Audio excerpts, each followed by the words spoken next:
Assalamualaikum warahmatullahi wabarakatuh. Selamat kita berjumpa kembali pada pembelajaran hari ini. Nah, sebelum saya bahas pembelajaran hari ini, mari kita sama-sama dulu berdoa. Doa dimulai. Selesai.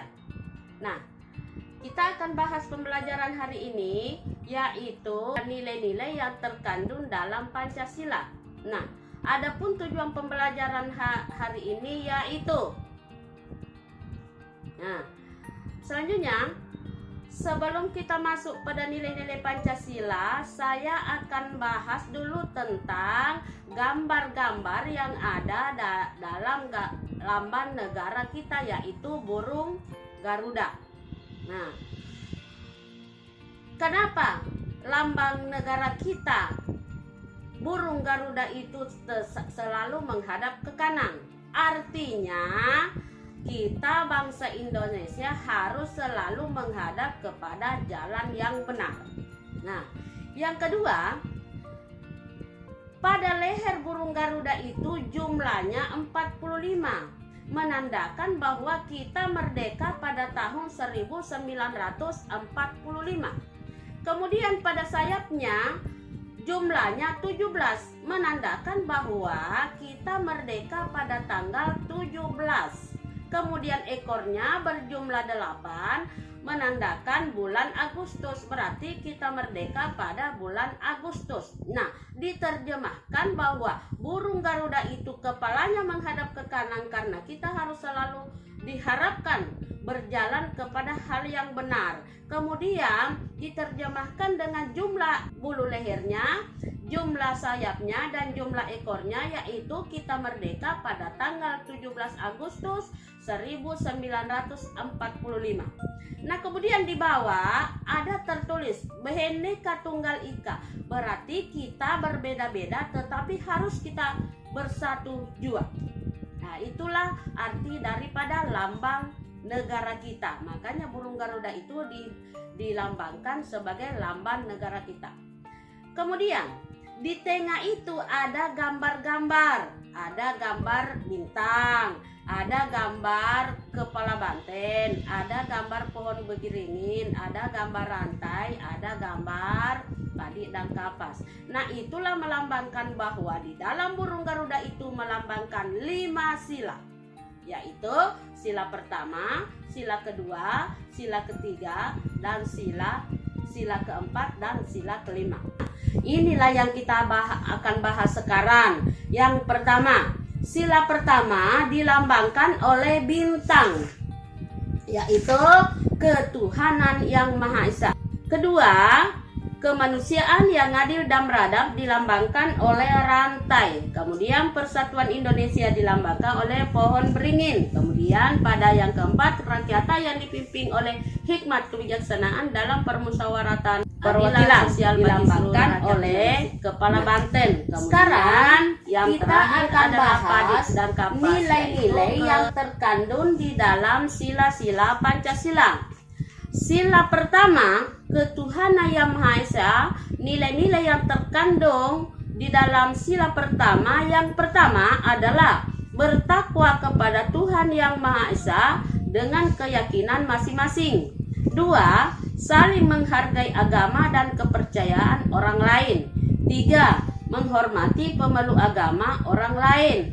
Empat, memilih rasa toleransi yang tinggi antar umat beragama.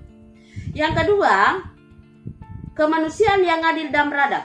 Nilai-nilai yang terkandung di dalamnya antara lain: 1, tidak membeda-bedakan antar sesama manusia. 2, saling tolong-menolong. 3, bersikap tenggang rasa. 4, saling menghargai pendapat orang lain. 3, persatuan Indonesia. Pertama, mencintai tanah air dan turut serta melestarikan warisan budaya. 2, mengharumkan nama bangsa Indonesia. 3, menjaga hubungan baik dengan sesama warga negara Indonesia. 4, mengutamakan kepentingan bersama. Sila keempat, kerakyatan yang dipimpin oleh hikmat kebijaksanaan dalam permusyawaratan perwakilan. Nilai-nilai yang terkandung di dalamnya: 1. Mengambil keputusan dan menyelesaikan persoalan dengan musyawarah untuk mufakat. 2. Tidak memaksakan kehendak terhadap orang lain. 3. Menerima kepentingan dari hasil musyawarah dengan lapang dada. 4. Menjalankan hasil musyawarah sesuai dengan keputusan bersama. Sila kelima, keadilan sosial bagi seluruh rakyat Indonesia. Nilai-nilai yang terkandung di dalamnya: yang pertama, bersikap adil. 2. Menjalankan segala sesuatu yang menjadi kewajiban kita. 3. Menghormati dan menghargai hak orang lain. Itulah nilai-nilai yang terkandung di dalam Pancasila. Nah, kita sebagai bangsa Indonesia, nilai-nilai yang terkandung di dalam Pancasila itu kita harus amalkan agar kita bisa hidup rukun, sejahtera, damai, dan aman untuk hidup sehari-hari. Nah, apabila kita mengamalkan nilai-nilai sila dari Pancasila, maka kita tetap akan hidup bersama dengan orang di sekitar kita tanpa mengalami sesuatu masalah apapun. Nah, contoh yang pertama, ketuhanan yang Maha Esa. Contoh yang pertama yang harus diamalkan, saya hanya memberikan satu contoh saja, takwa kepada Tuhan Yang Maha Esa. Di mana menandakan bahwa kita takwa kepada Tuhan Yang Maha Esa, yaitu menjalankan segala perintahnya, menjauhi segala larangannya. Kemudian yang kedua,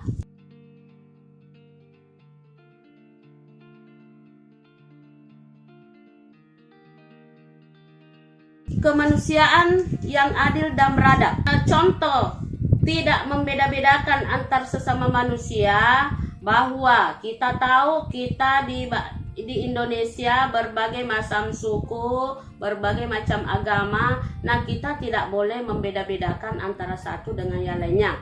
Yang ketiga, contoh yang saya berikan pada sila yang ketiga, mencintai tanah air. Apa contoh kita mencintai tanah air? Yaitu kita menghargai dengan produk-produk yang ada di dalam negeri kita. Yang keempat, mengambil keputusan dan menyelesaikan persoalan dengan musyawarah untuk mufakat. Nah, seperti kita di dalam kelas, segala apa yang dimusyawarahkan kita harus mengambil keputusan bersama, tidak boleh bertindak sendiri-sendiri. Kemudian yang kelima, keadilan sosial bagi seluruh rakyat Indonesia, yaitu bersikap adil. Kita harus bersikap adil di antara sesama kita. Nah, itulah tadi nilai-nilai yang terkandung di dalam Pancasila, kemudian contoh-contoh yang saya berikan. Marilah kita bersama-sama memahami nilai-nilai yang terkandung di dalam Pancasila, dan kita sama-sama menjalankannya agar kita bisa hidup rukun dan damai. Demikianlah pembelajaran pada hari ini. Semoga bermanfaat pada kalian semua. Nah, kalau ada yang kurang jelas, nah mari kita sama-sama menonton video saya untuk selanjutnya. Sekian, assalamualaikum warahmatullahi wabarakatuh.